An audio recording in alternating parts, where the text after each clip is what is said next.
Donald Trump loves to talk about election interference. He loves to tell us the Democrats are out there registering all these undocumented immigrants to vote in this year's election, which of course is not a thing that has happened. But he likes to say that Democrats are the ones who, of course, steal elections. Meanwhile, according to a new report, his allies and Trump-supporting activists in swing states across the country are actively trying to steal the 2024 election for him. In the states of Michigan, Nevada, and Georgia, according to a new report from the New York Times, Trump-supporting activists have challenged thousands upon thousands of names on their state's voter rolls.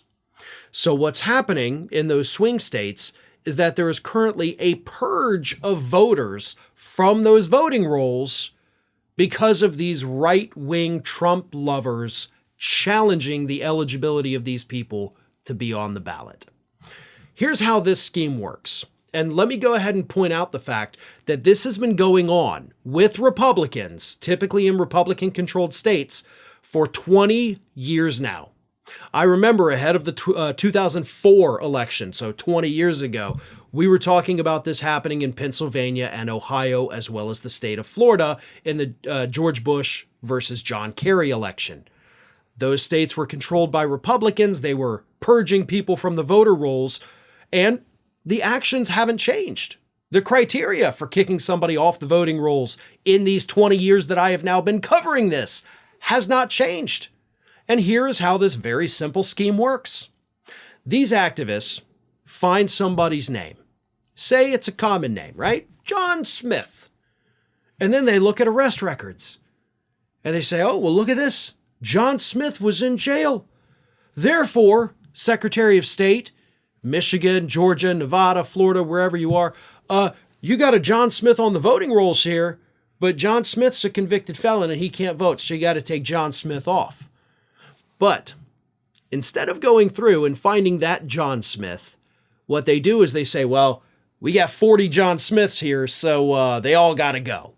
And if they're eligible voters, they'll reach back out to us when they're denied their right to vote, and then we'll fix it. If they don't say anything, then we'll assume we were correct in purging these people. And it doesn't have to be a convicted felon, because some states do allow convicted felons after they've served their time to come back and vote.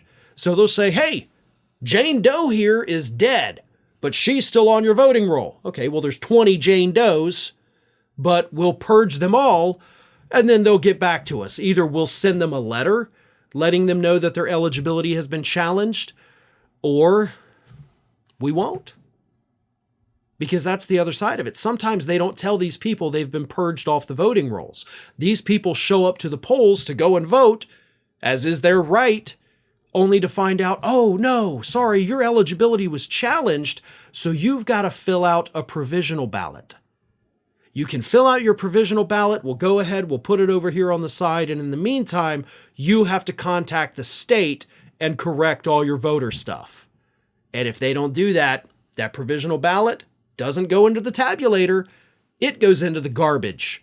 So they're creating, these Trump supporters in these vital swing states are creating hassles and hurdles for these voters that they don't know how to clear. The instructions on how to do that are not clear. The time it takes to do it is not always available to these people. But this is what they're doing. This is what the New York Times is warning us about. And this is, unfortunately, a very legal form of voter suppression and election interference at the hands of the Trump people.